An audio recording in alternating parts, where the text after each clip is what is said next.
Shalom Elohim, haleluya, puji nama Tuhan. Semangat pagi Bapak Ibu Saudara yang dikasihi Tuhan kita, Yesus Kristus. Jumpa lagi bersama saya Pendeta Samuel Mawuntu dalam Renungan Pagi ke 1583 hari. Renungan pagi ini mengudara, puji Tuhan. Bapak Ibu Saudara yang diberkati Tuhan, sebelum kita mengawali segala aktivitas kita di pagi hari ini, marilah kita mengawalinya bersama Tuhan dengan mendengarkan firman Tuhan. Sebelum kita membaca, mendengarkan, dan merenungkan firman Tuhan hari ini, mari kita minta pimpinan Roh Kudus. Kita berdoa.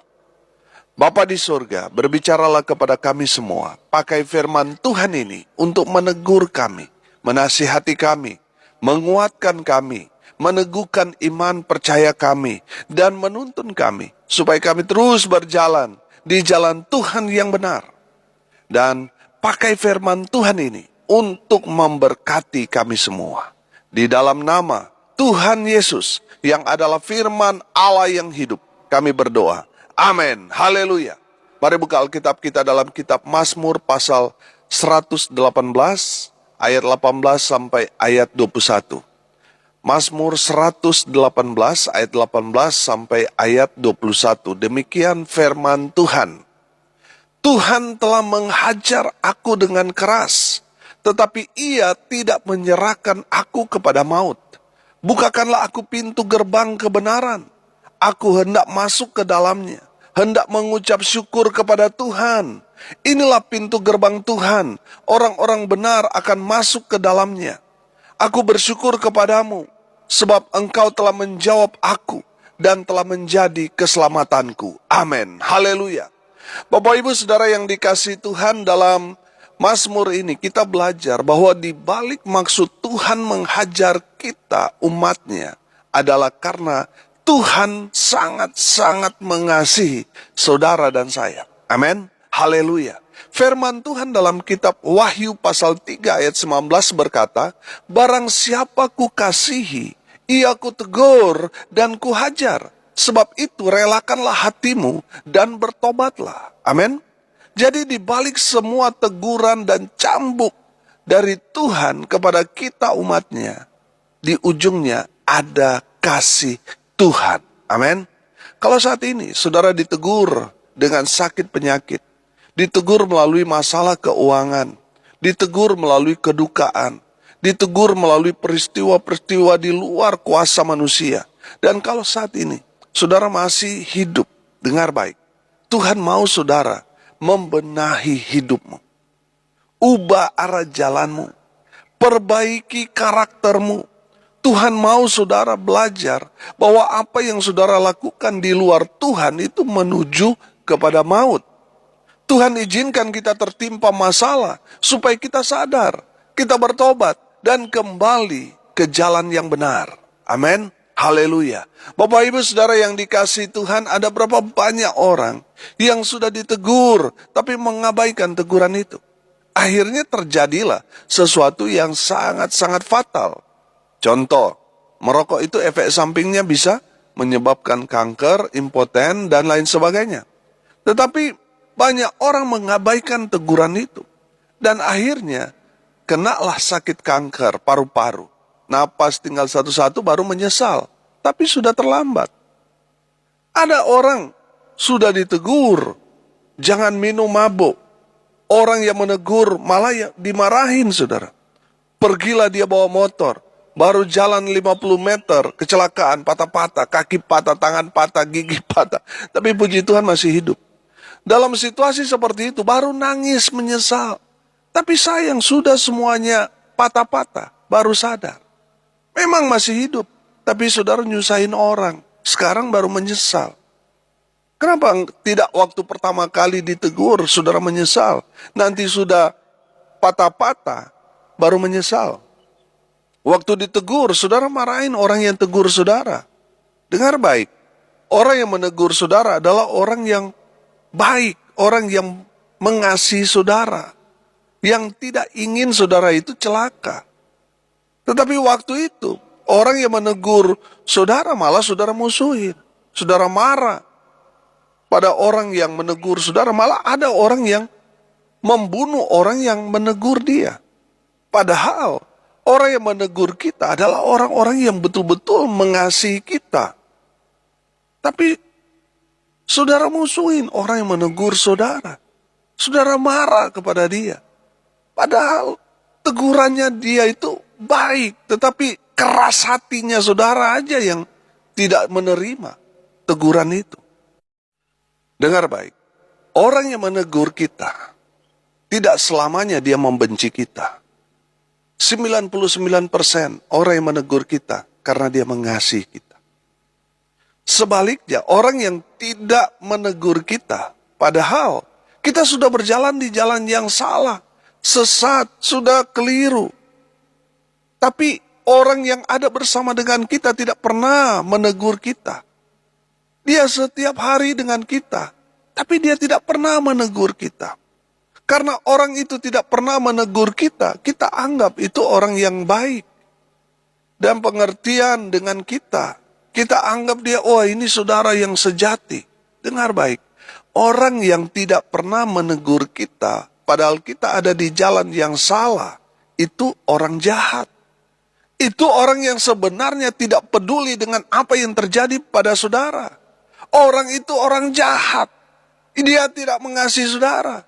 Dengar baik, jauhi orang-orang seperti itu. Dengar ini baik-baik. Orang yang menegur kita ketika kita berjalan di jalan yang salah, walau kadang tegurannya memang membuat kita sakit hati, panas telinga, membuat kita malu, tersinggung. Tapi itu orang yang baik. Dia betul-betul mengasihi, peduli dengan saudara. Makanya dia menegur saudara. Dia tidak mau saudara binasa. Makanya dia menegur saudara. Karena dia mau saudara hidup dalam kebenaran. Hidup selamat. Amin. Kalau saudara saat ini masih hidup, bersyukurlah. Karena Tuhan tidak menyerahkan saudara kepada maut. Amin. Tuhan mempunyai rencana indah buat saudara dan saya. Haleluya. Di balik teguran itu Tuhan mau nyatakan jalan Tuhan yang benar kepada kita. Haleluya. Apa maksud teguran Tuhan? Supaya kita kembali ke jalan yang benar. Agar hidup kita berkenan bagi Tuhan. Dan jadi berkat bagi sesama kita. Amin. Ayat 19 dan ayat 20. Bukakanlah aku pintu gerbang kebenaran. Aku hendak masuk ke dalamnya. Hendak mengucap syukur kepada Tuhan. Inilah pintu gerbang Tuhan. Orang-orang benar akan masuk ke dalamnya. Haleluya. Bapak Ibu Saudara yang diberkati Tuhan, dengar baik. Tuhan mau saudara dan saya masuk ke dalam pintu gerbang Tuhan itu. Di mana orang-orang benar masuk di dalamnya. Haleluya. Bapak Ibu Saudara yang diberkati Tuhan, suatu saat nanti kita akan bersyukur kepada Tuhan. Karena melalui teguran Tuhan itu, kita memperoleh keselamatan dari Tuhan. Amin. Saudara yang dikasihi Tuhan, lebih baik hamba Tuhan menegur kita, orang lain menegur kita, daripada Tuhan yang tegur kita, hancur kita, saudara. Saudara, kadang proses Tuhan menegur kita, ya Tuhan pakai hamba Tuhan. Tuhan pakai firman Tuhan untuk menegur kita.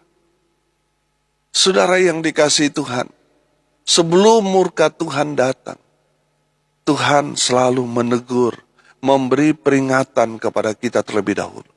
Ketika kita mendengar teguran itu, bertobat, murka Tuhan itu dibatalkan.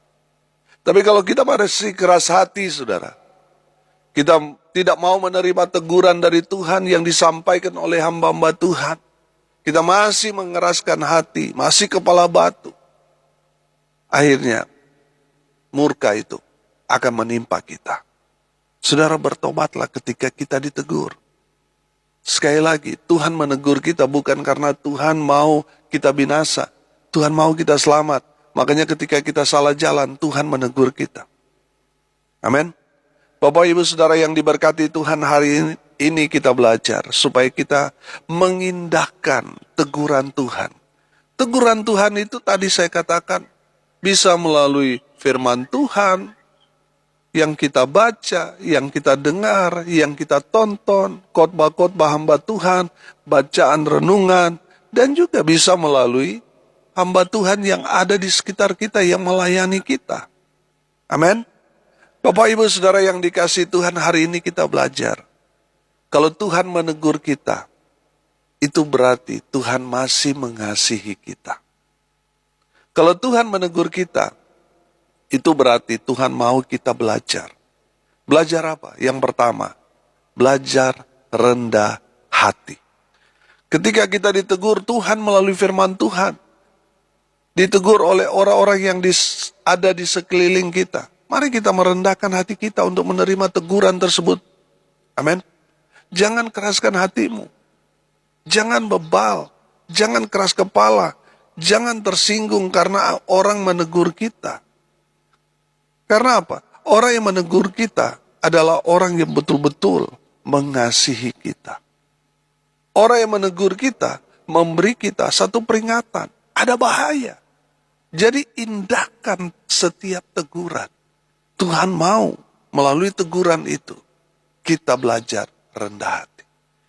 Memang betul saudara, ada ego yang menghasut kita untuk melawan orang yang menegur kita. Tapi orang yang rendah hati, dia akan menanggalkan egonya dan menerima teguran itu. Dan orang yang menerima teguran, pasti hidupnya dipulihkan dan diberkati oleh Tuhan. Amin. Jadi di balik teguran Tuhan kepada kita, Tuhan mau kita belajar rendah hati. Amin. Dan yang kedua kita belajar dari teguran, Tuhan mau kita taat. Belajar taat. Setelah kita mendengar teguran Tuhan itu, mari kita belajar taat. Kita mau patuh pada firman Tuhan yang menegur kita. Saudara yang dikasihi Tuhan, ada banyak orang yang masih mengeraskan hati ketika ditegur. Saudara, kalau kita masih mengeraskan hati, Tuhan akan remukkan hati kita, hidup kita. Supaya apa? Saudara, hatimu siap ditanam benih firman Tuhan. Kalau hati masih keras, firman Tuhan gak akan bertumbuh. Makanya Tuhan akan izinkan hati kita yang masih keras itu digemburkan, dibajak, diberikan pupuk supaya apa? Di saat firman Tuhan disampaikan, kita menerimanya. Firman itu akan bertumbuh dalam kehidupan kita. Sekali lagi, firman tidak akan bertumbuh di tanah yang keras. Saudara, di saat saudara mendengarkan teguran, mari mau belajar taat.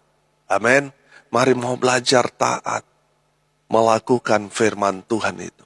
Memang berat, memang sakit. Tapi itu yang Tuhan mau kita lakukan. Kita mau belajar taat.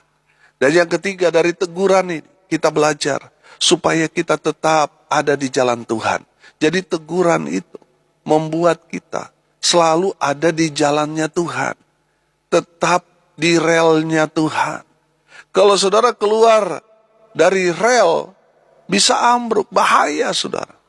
Saudara sendiri yang rugi. Makanya melalui teguran itu, tujuannya supaya kita tetap di jalan Tuhan yang benar. Jangan serong ke kiri atau ke kanan. Tetap berjalan di jalannya Tuhan. Haleluya. Bapak Ibu Saudara yang dikasihi Tuhan, dari kebenaran firman Tuhan ini kita belajar. Di balik teguran yang disampaikan melalui firman Tuhan, atau khotbah, atau melalui hamba-hamba Tuhan, orang-orang di sekitar kita, Tuhan mau menunjukkan kasih-Nya kepada kita. Jadi orang yang menegur kita bukan berarti orang itu benci kita. Orang yang menegur kita adalah orang yang mengasihi kita. Saudara, Tuhan mengasihi saudara dan saya, makanya Dia menegur kita ketika kita berjalan di jalan yang salah. Makanya kita belajar saudara, melalui teguran ini Tuhan mau kita belajar rendah hati. Melalui teguran, Tuhan mau kita belajar taat. Melalui teguran Tuhan, Tuhan mau kita supaya tetap ada di jalan Tuhan. Mari kita berdoa. Terima kasih Bapa di surga atas kebenaran firman Tuhan yang sangat memberkati kami. Hamba berdoa berkati semua pendengar dimanapun mereka berada. Tuhan memberkati hidup mereka.